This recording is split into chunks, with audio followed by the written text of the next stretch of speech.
말씀으로 찾아오시는 주님 만나기를 축복합니다. 우리 사랑남은 교회의 새가족들이 지난 주일에 또 많이 방문해 주셨습니다. 그 중에 또 몇 분들은 또 등록을 하셔서 새가족 신방을 하는 중인데요. 우리 사랑남은 교회에서 새가족 신방을 하게 되면 3주간의 하프타임을 하죠. 하나님의 프로포즈 해서 그 첫 시간에 인생 그래프를 그린 시간이 있습니다. 내 인생이 지금까지 어떻게 왔는지를 한번 그래프로 그려보면서 내 인생을 돌아보는 것입니다. 많은 사람들이 내 인생이 언제가 가장 행복했고 언제가 많이 불행했느냐, 이 그래프를 그려보니 각 사람마다의 행복의 기준이 있더라고요. 근데 대부분 이 행복이라는 단어는 내가 힘들 때 아니면 힘들지 않을 때, 힘들지 않을 때는 행복한 거고 힘들면 불행한 거고, 보통 그렇게 행복 그래프를 그립니다. 그래서 행복이라는 기준 자체가 얼마나 내 인생이 힘들고 고달프냐, 좀 덜 고달프냐, 내 인생에 문제가 많으냐 문제가 없느냐, 이게 참 행복의 기준일 때가 많구나라는 것을 보게 됩니다. 정말 행복이라는 게 뭘까? 어떤 한 사람이 교회를 다니기로 결심을 했습니다. 그래서 이제 나는 새로운 삶을 시작하겠다. 그래서 자기의 삶에 변화가 일어나요. 이전 생활을 다 청산합니다. 그리고 정말 교회 다니는 사람답게 잡사가 아니라 집사로 살고 싶어서 본인은 이제 새로운 마음으로 출발합니다. 이런 모습을 옆에서 지켜본 직장 동료가 하루는 그에게 이렇게 말합니다. 어이 친구, 자넨 지금까지의 모든 재미를 다 포기했다면서? 그러자 이 교회를 다니기 시작한 친구가 이렇게 이야기합니다. 자네가 보기에는 내가 그렇게 재미없는 사람이 된 줄 아나 본데 천만에, 그건 사실과 전혀 다른 시각일세. 나는 말이지, 내가 했던 모든 어리석은 일을 포기했고 헛된 즐거움을 포기했고 진정한 즐거움을 찾았을 뿐이네. 이것이 진짜 재미 아니겠나? 오늘 이 주일에도 참 세상 사람들은 산으로 들로 모처럼의 휴일을 즐기기 위해 바쁜, 펜션에 거의 예약하기가 힘든 상황이 될 정도로 많은 사람들이 세상으로 놀러 나가는 이 상황 속에서도 여러분, 하나님을 예배하러 나온 여러분, 그렇게 하나님 안에 있는 진정한 안식과 진정한 기쁨을 맛보게 되기를 주 예수 이름으로 축복합니다. 세상이 말하는 이 행복의 요소들은 기쁨과 쾌락, 즐기는 거예요. 그리고 때로는 명예, 인기와 인정을 받는 거예요. 권력, 힘이죠. 그 돈, 건강, 가족, 친구, 이런 것들이 있으면 행복하다라고 그 행복의 요소로서 이런 것들이 자주 등장합니다. 그런데 정말 이런 것들을 다 가진 자들이 정말 행복할까? 유명 재벌이나 연예인들이 연이어서 자살을 하는 이유가 뭘까? 세상 사람들은 이제 행알못이라는 것을 추구하기도 합니다. 이게 뭐냐? 행알못은 행복하다라고 말하는 그 감각, 거기에 대해서 내가 행복한가 행복하지 않은가를 생각하지 말라는 거예요. 행복에 대해 집중하지 않는 거, 그게 행복의 비결이다.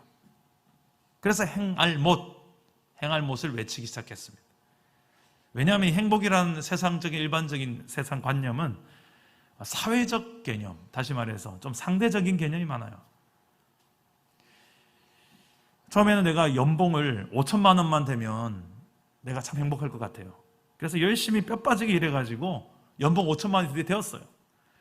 이제는 행복하겠다라고 생각했는데 그것도 잠시, 내 주변에 대부분 사람들의 연봉이 1억이 돼 있는 거예요. 5천만 원 가지고 이제 행복하지 않은 거예요. 여러분, 집은 어떻습니까? 처음에는 내 집 마련만 하면 행복할 줄 알았는데 내 집 마련하면 더 좋은 평수에 더 좋은 집이 또 눈에 들어옵니다. 자가용은 어떻습니까? 더 멋진 세단 자가용이 이제 내 친구가 이제 동창회에 몰고 나오면 차를 또 바꿔야 되나 생각이 들죠. 많은 사람들이 여행을 갑니다. 여행 가면 행복하겠다. 여행을 많이 가면 무조건 행복한가요? 여행 가서 싸우고 돌아오는 부부가 한둘이 아닙니다. 예. 그러니까 우리가 그래 행복하다라고 말하는 그 행복의 기준 자체가 참으로 상대적이구나. 그럴 것이면 차라리 행알 못을 외치자. 그게 더 행복하게 사는 비결이 아닐까. 세상은 이렇게 외치기 시작했습니다. 그런데 우리가 믿는 하나님은 어떻게 말씀하실까요? 성경을 통해서 하나님은 너희는 행복한 존재다라고 이야기하는 대목이 있는데, 우리 신명기 33장 29절 우리 자막을 보고 한번 읽어봅시다. 다 같이 읽어보겠습니다. 시작. 이스라엘이여 너는 행복한 사람이로다. 여호와의 구원을 너같이 얻은 백성이 누구냐? 그는 너를 돕는 방패시요 내 영광의 칼이시로다. 네 대적이 네게 복종하리니 네가 그들의 높은 곳을 밟으리로다. 아멘. 하나님의 구원 때문에 행복하다라고 이야기하는 대목이에요. 도대체 하나님의 어떤 구원을 이스라엘이 경험했길래 이스라엘이여 넌 행복하다라고 말할까요? 구약 성경에서는 그 이스라엘이라는 나라, 민족을 향한 이스라엘이라고 말하지만, 이제 예수님 오신 뒤로부터는 예수님을 믿는 사람, 저와 여러분이죠. 교회의 사람들이죠. 우리가 영적 이스라엘 사람이라고 이야기를 합니다. 그렇게 보는 게 맞아요. 그렇다면 예수를 믿음으로 하나님 나라 백성이 된 저와 여러분이 우리가 어떤 구원을 받았길래 너희는 행복한 사람이로다, 성경은 말하는 것일까요? 여러분 스스로를 향하여서 이렇게 당당하게 말할 수 있겠습니까? 최천영 권사여 너는 행복한 자로다. 구유정 집사여 너는 행복한 자로다. 이렇게 말할 수 있겠습니까? 저는 이렇게 아침에 여러분들에게 행복이란 단어를 한번 도전해 보겠습니다. 성경이 말하는 행복으로 나는 과연 구원받은 하나님 나라 백성으로서 행복한 사람으로 살고 있는가? 성경은 나에게 너는 행복한 사람이다 라고 말하는데, 이게 정말 사실로 믿어지고 그렇게 살고 있는가? 도대체 내가 어떤 구원을 받았길래, 예수 믿는 사람들은 어떤 구원을 받았길래 너는 행복한 사람이도다 라고 말하는 것일까요? 오늘 말씀 속에서 이스라엘이라는 이 나라가 어떻게 구원을 받았길래 너는 행복한 사람이다 라고 말하는지를 살펴보며 우리 삶의 행복이 무슨 행복인지를 좀 살펴봤으면 좋겠습니다. 첫째로, 참된 행복을 누리려면 죄 문제를 해결해야 합니다. 따라서 해봅시다. 죄 문제를 해결하라. 죄 문제를 해결하라. 자, 인간은 죄의 지배 아래에 있는 한 행복할 수가 없어요. 잠깐의 쾌락, 잠깐의 만족은 있을지 모르겠지만 진정한 행복이라는 것을, 평안이라는 것을, 만족이라는 것을 누릴 수는 없습니다. 왜 그럴까요? 죄가 그런 특성이 있습니다. 죄는 순간순간에는 유리하지만 지속성을 봤을 때는 금세 우리 안에 더 큰 목마름을 일으킵니다. 그 죄의 지배 아래에서 살아가는 인생들은 절대 만족할 수가 없어요. 행복할 수가 없습니다. 그런데 문제는 이 땅에는 모든 사람들이 다 죄 아래에서 살아가는 사람이라고, 죄의 통치 아래 살아가는 사람이라고 성경은 정의합니다. 로마서 3장 10절 말씀에 보면 이런 말씀이 있습니다. 기록된 바 의인은 없나니 하나도 없으며, 이어지는 23절과 24절에 보면 이렇게도 말합니다. 모든 사람이 죄를 범하였음에 하나님의 영광에 이르지 못하더니 그리스도 예수 안에 있는 속량으로 말미암아 하나님의 은혜로 값없이 의롭다 하심을 얻은 자 되었느니라. 여러분, 여기 나오는 속량이란 단어가 구원이란 단어와 같습니다. 그러니까 예수 안에 있는 구원으로 말미암아 우리는 하나님의 은혜로 값없이 구원을 받았다. 그리고 의롭다함을 얻었다. 의롭지 않은데 의롭다함을 얻었대요. 죄인인데 의롭지 않은데 의롭다함을 얻었대요. 왜요? 예수님 때문에. 예수님이 도대체 뭘 하셨길래? 예수님은 2000년 전에 저와 여러분들 대신해서 십자가라는 곳에서 죄의 값을 지불하셨습니다. 그곳에서 우리가 고통받아야 될 고통을 대신 당하셨습니다. 죄는 우리가 지어놓고 예수님이 그 죄에 대한 값을 지불하신 겁니다. 이것을 말해서 하나님의 은혜다라고 성경은 이야기하고, 이것을 너희가 받은 구원이라고 이야기하는 거예요. 여러분, 우리는 과연 정말 그런 하나님의 구원을 받은 백성인 것 같습니까? 이런 구원받은 백성의 모습이 오늘 말씀에 어떤 구원을 받고 우리가 살아가고 있는지 이스라엘이라는 한 나라를 통하여서 잘 보여주는데, 이 이스라엘은 구약시대의 이스라엘이라는 나라는 처음에는 아주 소수민족이었습니다. 아브라함이라는 한 사람을 통해서 이삭, 야곱, 요셉, 아주 작은 한 가족 공동체였어요. 그런데 이 나라가, 이 한 가족으로 시작되어진 이 나라가 무려 200만 명 가까이 되는 대민족으로 성장합니다. 하나님께서 약속을 하신 약속이 있었기 때문입니다. 아브라함을 부르실 때에 내가 너로 큰 민족을 이룰 것이다, 모든 민족에 복이 되게 할 것이다 라고 약속하셨던 그 약속이 성취되기 위해서였습니다. 그리고 내가 너에게 이를 땅으로 가라, 그 땅에서 하나님의 나라를 이루고 살 것이다. 그래서 약속의 땅에 대해서 다시 한번 하나님의 나라 백성들을 인도해내시는 이야기가 바로 출애굽기입니다. 이스라엘 이렇게 200만 명이 되었던 그 대군이 되었던 곳이 가나안 땅이 아니라 이집트란, 애굽이란 땅이었습니다. 그곳에서 430년이라는 긴 세월 동안에 타국살이 속에서 무려 200만 대군을 이루게 되는데요, 이들을 다시 과거에 아브라함이 약속했던 그 가나안 땅으로 출애굽, 출이집트 하기 위해서 하나님은 모세라는 지도자를 세우고 옆에 아론이라는 참모를 함께 세웁니다. 그리고 이 두 사람을 통하여서 하나님의 놀라운 기적을 행하며 이집트 땅에 종살이했던, 고통당했던 이스라엘 백성들을 탈출시키는 이야기. 이것은 한 이스라엘 나라를 탈출시키는 이야기라기보다는 영적인 의미로 해석해야 됩니다. 이집트, 애굽은 세상을 말합니다. 죄를 말합니다. 그 세상과 죄의 지배 아래 살았던 하나님의 백성들을 하나님께서는 건져내시고 구원하셔서 하나님 나라의 그 하나님 나라를 보여주는 그 이스라엘 가나안 땅으로 인도해 가는 과정, 이게 바로 하나님의 구원이었습니다. 근데 이 구원의 과정에서 하나님께서는 바로 자 가자, 내 손 잡고 인도하신 것이 아니라 10가지 재앙을 내려요. 이집트 땅에 10가지 재앙을 내리고 난 다음에 그 10가지 재앙을 다 경험한 이집트, 그리고 이스라엘 백성, 그 다음에 이집트 땅을 떠나게 됩니다. 왜 이렇게 하셨을까? 그냥 하나님께서 짠 하고 나타나셔서 이집트 왕 그냥 한 칼이 끝내버리고 내가 하나님이다, 나 내 백성 데려갈게, 불만 있는 놈 나와봐, 없지? 나 간다, 자 따라와. 참 쉬운 방법이 있는데 왜 이렇게 재앙도 하나씩 하나씩 10가지가 다 채워지기까지 다른 종목으로 계속해서 10가지 재앙을 내릴까요? 10가지 재앙의 내용을 가만히 살펴보면 그 당시에 이집트가 믿었던 신입니다. 이집트가 믿고 숭배했던 신들이 여러 신이 있었는데 그 중에 아주 대표적인 신들을 타켓으로 삼아서 그것으로 10가지 재앙을 내립니다. 첫 번째 재앙이 뭐였습니까? 오늘 말씀에 나오는 나일강, 이집트 땅의 가장 복의 젖줄이라고 생각하는 이 나일강을 통해서 문명이 발달했는데 그 나일강은 이집트의 복의 상징이었어요. 근데 그 복이 저주로 바뀝니다. 어떻게 해요?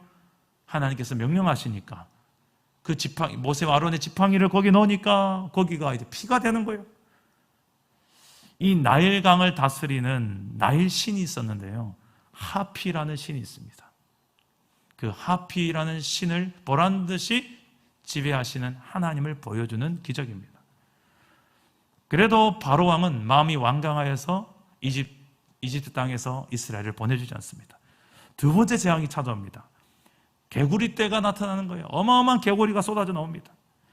그 당시 이집트 땅이 믿었던 또 하나의 신 중에 하나는 헤켓이라는 신인데 개구리 신입니다.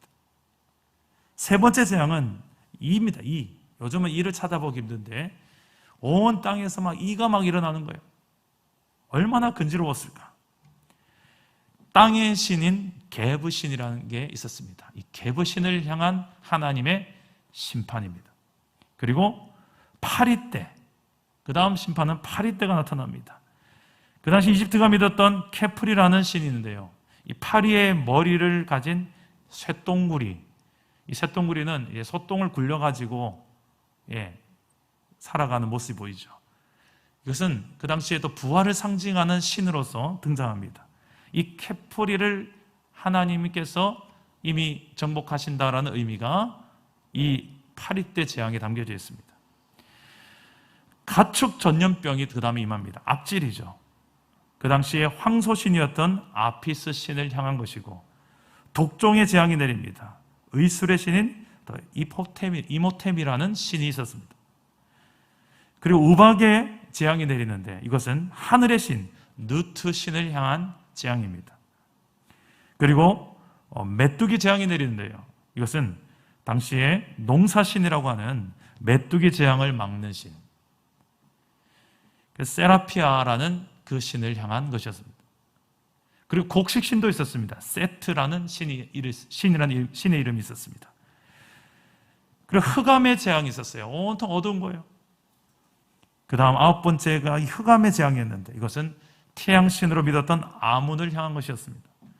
마지막 10번째 재앙은 장자의 죽음이었습니다. 이것은 이집트가 믿었던 오시리스, 이시스, 생명을 부여하는 신, 그리고 민이라는 신이 있는데 출산의 신입니다. 이런 신들을 그들은, 이거 말고도 신이 여러 개가 있어요. 그만큼 이 이집트라는 땅은 다양한 신들을 믿었는데, 가만히 보면 이 신의 핵심들은 사람들을 위한 신입니다. 그러니까 사람들이 좀 더 잘 먹고 잘 살고 더 많은 자식들을 놓고 더 오래 살기 위해서 만들어낸 신들입니다. 다 대부분 자연 신입니다. 자연을 향하여서 그것을 신격화시키고 우상화시켜서 믿었던 신들입니다. 하나님께서는 아주 의도적으로 그들이 믿었던 신의 대목을 끄집어내어서 그것으로 재앙의 도구로 삼으신 거예요. 이렇게 하신 이유가 무엇일까요? 이집트 땅을 향하여 보란듯이 너희가 믿는 신이 정말 신이 맞느냐? 아니면 모세와 아론이 지금 선포하고 있는 여호와 하나님이 정말 신이겠느냐? 신들의 전쟁을 지금 보여주고 있는 거예요. 하나님은 한번 해보자는 것입니다. 그래, 한번 해보자. 너희가 믿는 신이 정말 신이냐? 내가 정말 신이냐? 모세와 아론을 통하여 지금 장당하게 맞짱을 뜨고 있는 장면입니다. 이게 단지 이집트 땅에만 있는 우상이 아니었습니다. 지금 오늘날에도 2022년도도 현대판 우상들이 너무 많이 존재합니다. 그 중에 대표적인 것이 이제 돈이고 또 하나는 성공이겠죠.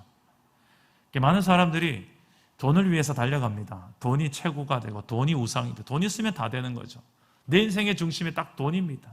물론 우리에게 생계를 위해서 돈이 필요합니다만 그 돈이 내 삶의 목적이 되고 내 삶의 주인이 되고 내 삶의 모든 것을 지배하는 통치권을 가지고 있는 게 이제 돈이 되어버린다면, 심지어 내 자녀들에게도 가르치는 게 이제 돈이 최고야를 가르치는 부모, 돈만 있으면 돼. 그런데 그 가정 안에 자녀들이 어떻습니까? 가정이 어떻습니까? 그 가정과 자녀가, 성공과 돈을 쫓아가는 가정과 자녀가 자꾸 무너지지 않습니까? 이건 결국 우상을 통하여 하나님의 통치를 받지 못하고 세상의 돈이나 다른 우상들을 통하여 지배받게 하여 결국 하나님의 통치를 받지 못한 인생으로 전락하게 만드는 사단의 계략이라는 것입니다. 그렇게 살다가 이제 나는 예수를 믿겠습니다 라고 말한다는 것은 내 삶에 이 모든 통치자가 바뀌는 거예요. 지배자가 바뀌는 거예요. 이제 내가 다른 돈의 지배를 받고 세상의 성공의 지배를 받는 게 아니라, 세상적인 그런 쾌락의 지배받는 것이 아니라 하나님의 통치를 받겠습니다. 하나님의 통치 안에 살아가는 삶을 살아가겠습니다. 이게 예수 믿는 사람들의 삶의 모습입니다. 그 상태를 여러분 행복하다라고 말할 수 있다는 것은 진짜 예수를 믿는다는 거고요. 그 상태가 나는 별로 불행해 보인다 라고 생각한다면 아직 예수를 믿는 게 뭔지를 아직 잘 모르고 있는 사람일 확률이 높습니다. 하나님의 통치 아래 살아가는 삶이 난 행복합니다. 제가 자주 비유하는 이야기인데, 물고기가 물 밖에 뛰쳐나가는 게 자유가 아니고 내 능력이 있다는 것을 증명하는 것도 아닙니다. 이걸 성공이라고 말하지 않습니다. 죽으려고 환장한 것이죠. 저주입니다. 이 물고기의 최고의 희소식은 다시 네가 물 안으로 들어갈 수 있는 방법이 있다는 거예요. 네 힘으로 안 된다. 내가 건져줄게. 건져서 물속으로 풍덩 넣어주는 이게 구원이에요. 이 구원을 이루기 위해서 하나님은 저와 여러분들을 대신해서 그 아들 하나밖에 없는 예수 그리스도를 십자가에 못 박아 죽게 하신 겁니다. 그분이 우리의 죄값을 대신해 죽으셨고 우리의 수치를 대신 당하신 거예요. 그분을 믿음으로 너를 이제 내 자녀로 삼겠다는 게 하나님의 구원의 방법이었기에 그 여호와의 놀라운 이 구원을 경험한 자들이 이스라엘이여 너는 행복한 자로다. 이 행복을 모르고 물고기가 물 밖에 뛰쳐나가서 파닥거리는 그 상태 나는 행복하다. 너는 못 뛰쳐나와봤지. 물 밖에 얼마나 행복한지 몰라. 짜릿해. 너도 뛰쳐나와봐 하고 있는 이 세상을 향하여 부러워하고 나도 뛰쳐나갈 걸. 나도 저렇게 한번 살아보고 싶어. 침 흘리며 부러워하고 있는 TV를 보며 스마트폰을 보며 부러워하고 있는 진짜 행복은 우리 안에 다른 곳에 있는데 혹시 이렇게 살고 있는 우리의 모습은 없습니까? 사랑남은 교회의 지난 주일에 행복 축제에 간증을 하신 우리 김미 집사님, 과거에 남녀 호랭개교를 오랫동안 어머니 때부터 계속 믿었죠. 그러다가 복음을 듣고 교회로 나오고 등록한 그날 집에 있는 불단을, 그 고가래요. 아주 수백만 원의 고가의 그 불단을 바로 이제 분리수거장에 갖다 버렸답니다. 여러분, 이런 우리 삶에, 내 삶을 지배하고 내 삶의 중심이 되어 있는 이 우상, 누가 봐도 우상처럼 보이는 우상이 있고 알고 보니 우상인 게 있어요. 그 우상을 여러분 잘 청산할 수 있기를 주 예수 이름으로 축복합니다. 그때 비로소 여러분 안에 진정한 통치자가 하나님 되실 때 내 삶의 행복이 무엇인지를 우리는 알게 될 줄 믿습니다. 한 가지 더 있습니다. 우리 이렇게 하나님이 지배하는 인생으로 이제 알겠다고요. 그렇게 한번 해보겠습니다라고 결단해서 교회에 나오기 시작하고 하는데 내 삶의 환경은 그렇게 녹록지 않습니다. 그냥 가만히 놓아주지 않습니다. 마치 이스라엘 백성들을 그래 가라라고 이집트 왕이 보내주지 않는 것처럼 저와 여러분들도 예배당 딱 나가고 나면 세상이 그냥 가만히 우리를 놔두지 않습니다. 당장 먹고 살아야지. 그래서 좀 즐겨야지. 그래도 즐겨야지. 뭐 이런 것들이 자꾸 내 삶에 내 마음을 흔들어 놓습니다. 놓아주지 않아요. 그래서 중요한 것이 자신의 이런 놓아주지 않는 이런 여러 가지 상황들, 이 완고한 상황들로부터 해방되는 거예요. 근데 이 모든 완고함의 고삐를 누가 잡고 있냐면 나 자신이 잡고 있어요. 환경이 나를 잡고 있는 것 같은데 알고 보면 내가 나를 잡고 있어요. 나를 아주 고집스럽게, 아주 완고하게 잡고 있습니다. 그래서 이 완고함을 버리는 과정, 내 안에 바로를 죽이는 과정이 필요합니다. 따라서 해봅시다. 완고함을 버리라. 완고함을 버리라. 우리 13절과 14절 말씀을 우리 한번 같이 읽어보겠습니다. 시작. 그러나 바로의 마음이 완악하여 그들의 말을 듣지 아니하니 여호와의 말씀과 같더라. 여호와께서 모세에게 이르시되 바로의 마음이 완강하여 백성 보내기를 거절하는도다.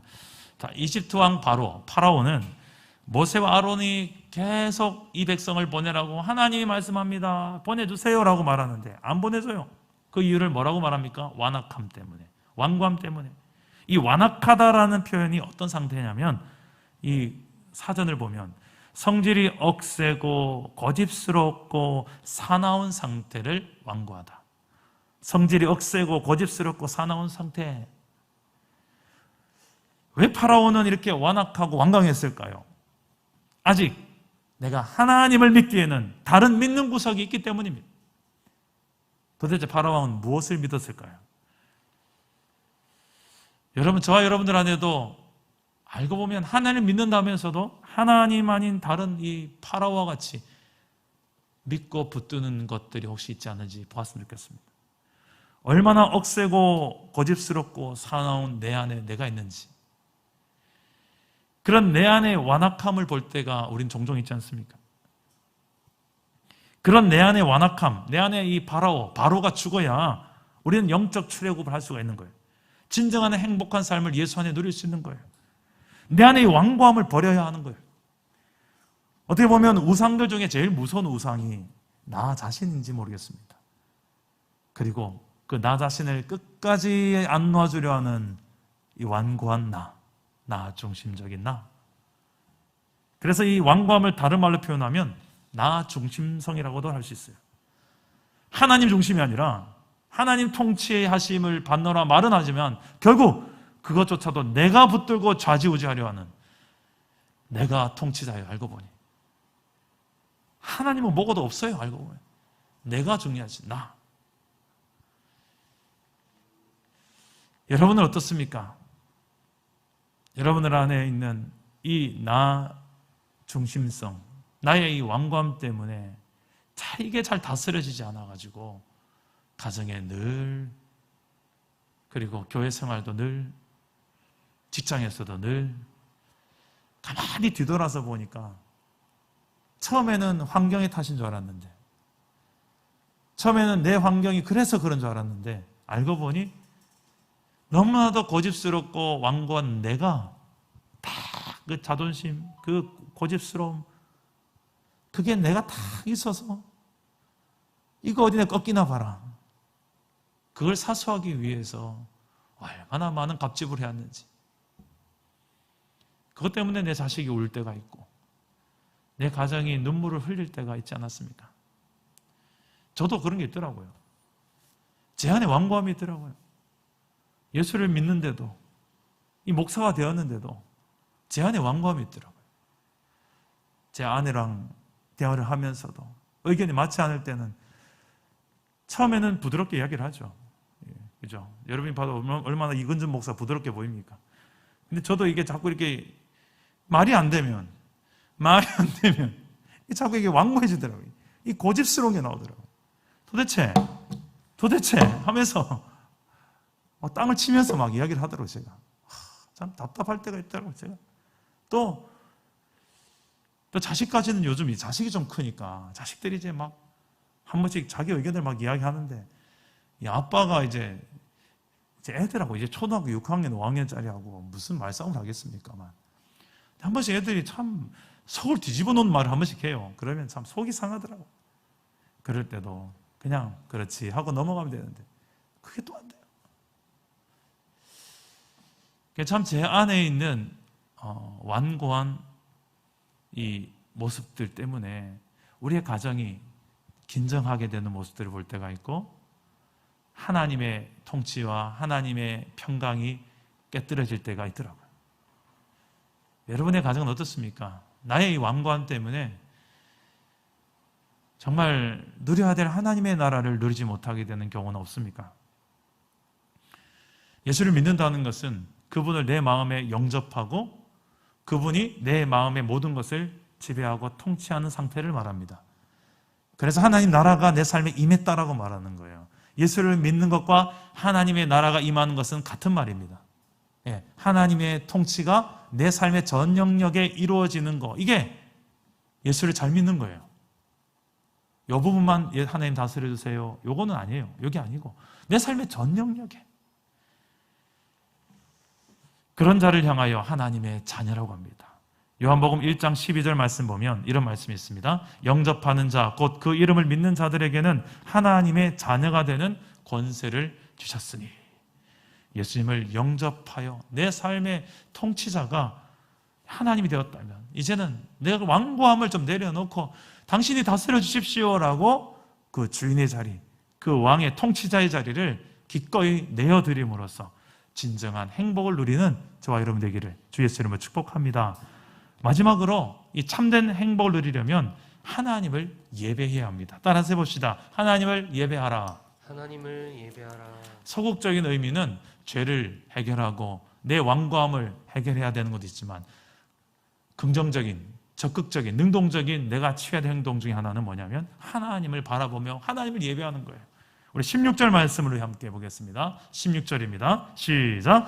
그에게 이르기를 히브리 사람의 하나님 여호와께서 나를 왕에게 보내어 이르시되 내 백성을 보내라. 그러면 그들이 광야에서 나를 섬길 것이니라 하였으나 이제까지 네가 듣지 아니하도다. 자, 내 백성을 보내라라고 말하면서 그 이유를 설명하는데 뒤에 뭐라고 합니까? 그들이 광야에서 나를 섬길 것이니라. 여기 섬기다라는 단어에 히브리 원어를 보니 이 아바드란 단어를 써요.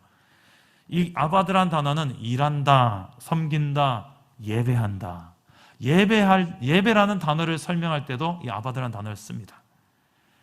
다시 말하면 지금 이스라엘 백성들을 이집트 땅에서 내보내라 라고 하는 이유가 바로 이 백성들이 광야에서 나를 예배하게 하려고 그런다. 우리의 구원의 이유는 예배입니다. 우리가 예수를 믿는 이유도 예배 때문입니다. 우리가 천국에 가서 영원히 누리는 가장 큰 기쁨은 바로 예배에 있습니다.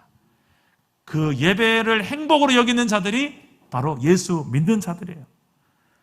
천국에 죽고 나서 가는 천국에서만 예배가 행복이 아니라 이 땅에서 살아가는 나날 동안에도 우리는 하나님을 만나고 예배할 수 있어요.